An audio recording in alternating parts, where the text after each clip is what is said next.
So we're going to be changing a Serpentine belt on this 2008 Ford Ranger with a 3-liter V6. And the only two tools that you're actually going to need are a flathead screwdriver and a 15mm wrench. So to start, we're going to have to get this air box and air ductwork out of the way.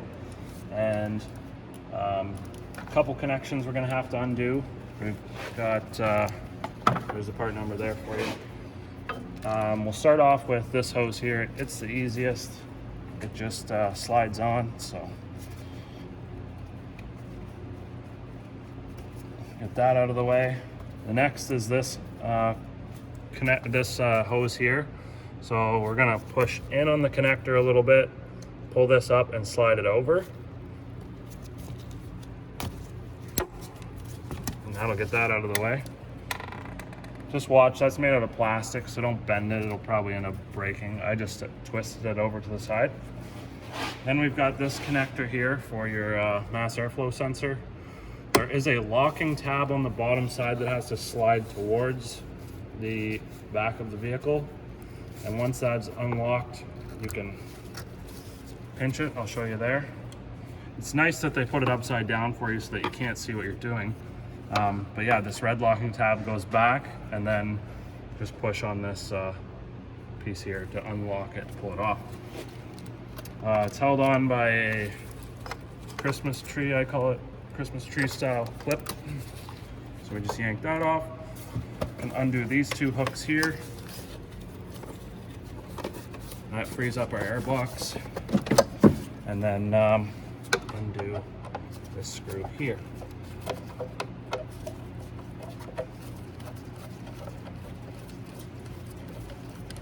Once you've got the clamp undone, just take your intake off, move that to the side, and now we've got access to the belt. Your tensioner is located down here, and like I say, there is a, you're gonna get on the end of that bolt, and it's a 15mm, so I'm just gonna grab a long skinny wrench.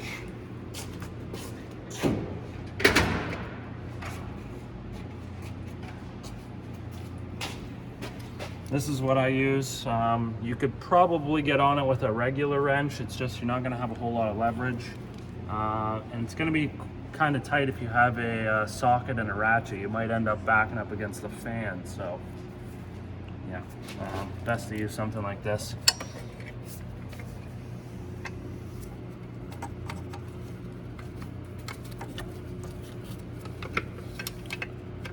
So you'll push your wrench towards the battery, and that's going to undo the tension off the tensioner, and then slip your belt off. Before you do this, might be a good idea just to take a picture of how the belt is routed. It's going to save you having to look it up. It's right here. If you don't remember. Oh, look at that. I didn't even notice. It's a good thing you pointed that out. That'll save me for the next time that I have to do this. Now the belt does go around the fan, and in order to get it off, you do not have to take the fan off. You can just slip the belt in behind the fan and work it around.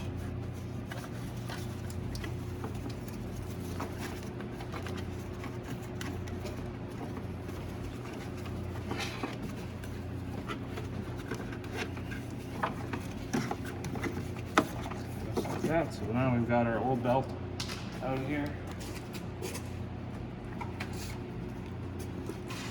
Grab our new one. Start to feed it in behind the fan.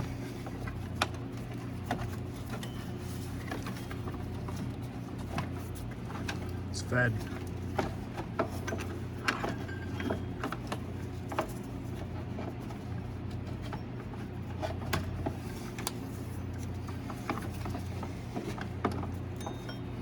Okay, so it looks like we're gonna go over the alternator, down underneath this idler pulley, over the air conditioning compressor,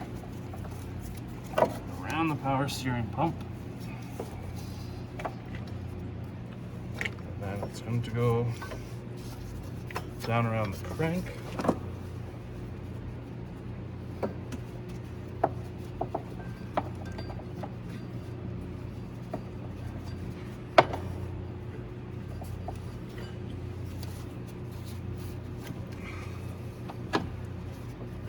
between the crank pulley and the fan up to the tensioner. What?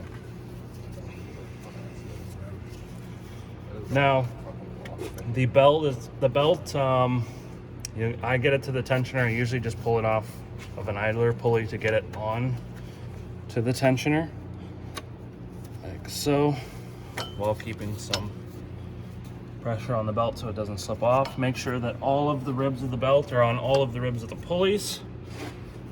Okay, it looks like we're good to go. So now I'm just gonna grab my wrench.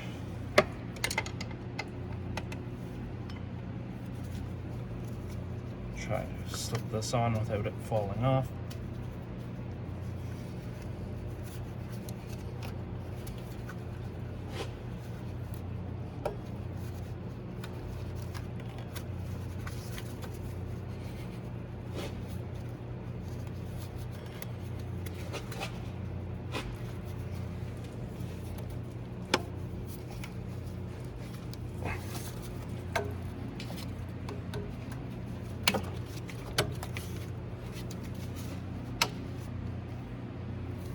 Okay, double check to make sure that the belt is on properly.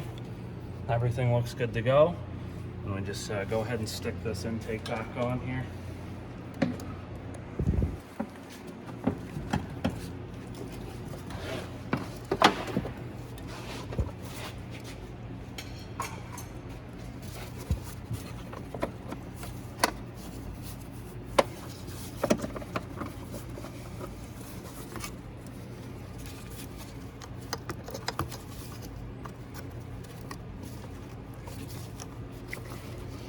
Put these clips on for the air box. Plug this guy back in.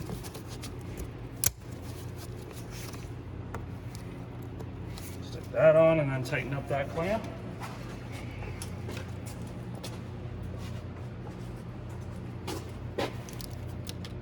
You can also use an 8mm socket if you have it.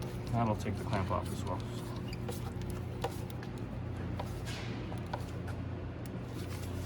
Just like that. Start We're her all up. done.